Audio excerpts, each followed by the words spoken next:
तरीके से करेलों को वॉश करके फिर पकाएंगे ना, तो यकीन करें ये बेहद मज़ेदार पक्के तैयार होंगे और इसमें किसी भी किस्म की आपको कड़वाहट या कसैलापन जो है वो फ़ील नहीं होगा। यहाँ पे देख सकते हैं आप, मैंने सारे करेले ना इसी तरह हाथ में पूरे ज़ोर से निचोड़ते हुए इनका पानी सारा निकाल दिया था और बिल्कुल ड्राई कर लिए थे। तो चलिए अब चलते हैं इनको पकाने की तरफ। तो करेलों को पकाने के लिए ना कुछ लोग बहुत ज़्यादा ऑयल इस्तेमाल करते हैं, इनको डीप फ्राई करते हैं और फिर कहते हैं जी इनकी कड़वाहट ख़त्म होगी, जबकि आप देख सकते हैं मैंने सिर्फ आधे कप से थोड़ा सा ज़्यादा ऑयल डाला है, कोई मैंने बहुत ज़्यादा कुकिंग ऑयल नहीं डाला। और जो करेले मैंने निचोड़े थे ना, उसमें से आधे करेले यानी आधा किलो के करीब करेले जो हैं वो मैंने ऐड कर दिए हैं इस ऑयल के अंदर।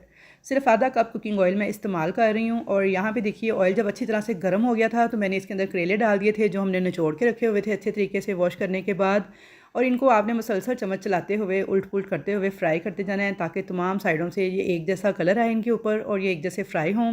करेलों को आपने इस तरह चम्मच चलाते हुए फ्राई करना है कि इस पर लाइट सा गोल्डन सा कलर आ जाए। बहुत ज़्यादा डार्क ब्राउन आपने नहीं करना, इससे करेले कड़वे हो जाएंगे। और बिल्कुल आपने हरे हरे भी नहीं रहने देने, उससे फिर जो है करेले उसमें कच्चापन आएगा। तो यहाँ पे मीडियम फ्लेम पे आपने मुसलसल चम्मच चलाते हुए करेलों को फ्राई करते जाना है। तो जब तक हमारे करेले फ्राई हो रहे हैं तब तक हम इसके लिए एक मसाला तैयार कर लेंगे दही में। तो यहाँ पे मैंने 1 कप लिया है दही, इसके अंदर डाल देंगे 1 टेबल स्पून लाल मिर्च का पाउडर, 1 टीस्पून हल्दी और साथ ही धनिया पाउडर डाल देंगे 1 टेबल स्पून भर के, ज़ीरा पाउडर डाल देंगे ½ टीस्पून के बराबर, कुटी हुई लाल मिर्च मैंने डाली है ½ टीस्पून के बराबर। और अब इसके अंदर हम डालेंगे नमक, बिल्कुल 1/4 टीस्पून के बराबर। अच्छा, नमक आपने बहुत कम डालना है, सिर्फ मैंने 2 से 3 चुटकियों के बराबर नमक ऐड किया है क्योंकि नमक हमने करेले को लगाया था तो उसी से ही बड़ा अच्छा फ्लेवर नमक का आ जाएगा, इसलिए नमक आपको बहुत ज़्यादा डालने की ज़रूरत नहीं। ½ टीस्पून गरम मसाला पाउडर डाला है मैंने और इन तमाम चीज़ों को ना अच्छी तरह से मिक्स कर लेंगे।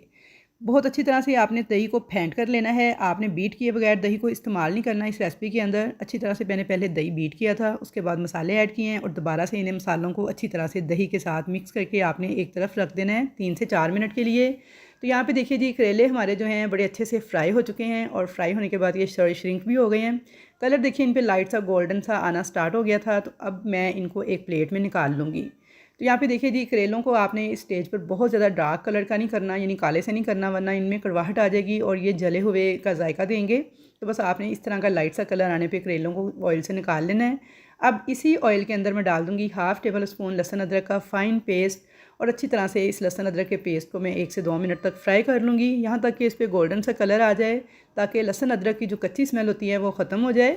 साथ ही मैंने इसके अंदर ½ टीस्पून के बराबर साबुत सफ़ेद ज़ीरा भी ऐड कर दिया है, थोड़ा सा इसको भी मैं भून लूँगी। और अब मैं इसके अंदर डाल दूँगी वो दही वाला मिक्सचर जो कि हमने रेडी करके रखा हुआ था। तो दही वाला मिक्सचर डालने के साथ ही आपने तेज़ी से चम्मच चलाते जाना है ताकि दही की फुटकियाँ ना बनने पाएँ और फ्लेम को आपने लो कर लेना है। तो यहाँ पे मैंने दही वाले मसाले को अच्छी तरह से मिक्स कर लिया था इस ऑयल के साथ। 1 से 2 मिनट तक इसको पकाएंगे। और अब मैंने इसके अंदर एक बड़े साइज़ का टमाटर था जिसे मैंने इस तरह से बारीक काट कर लिया है, ये ऐड कर देंगे और मुसलसल चम्मच चलाते हुए इसे पकाते जाएंगे यहाँ तक कि टमाटर जो हैं बिल्कुल सॉफ्ट हो जाएं और दही का सारा पानी खुश्क हो जाए। तो यहाँ पे देखिए जी टमाटर जो हैं हमारे सॉफ्ट हो चुके हैं, दही का जो पानी था वो भी खुश्क हो चुका है और ऑयल इसने रिलीज़ कर दिया है। मसाला हमारा बहुत अच्छी तरह से भुन चुका है। तो जब इस तरह से मसाले को भूनकर अब करेलों को पकाएंगे तो यकीन करेंगे इतने टेस्टी बन के तैयार होते हैं ना कि बस एक बार आपने इस रेसिपी को ज़रूर से ट्राई करना है और फिर मुझे फ़ीडबैक ज़रूर देना है। यहाँ पे जो करेले हमने फ्राई करके रखे हुए थे इस मसाले के साथ ही इनको ऐड करेंगे। 1 से 2 मिनट तक करेलों को भी इस मसाले के साथ भून लेंगे और इसमें आधा कप के करीब पानी ऐड कर देंगे।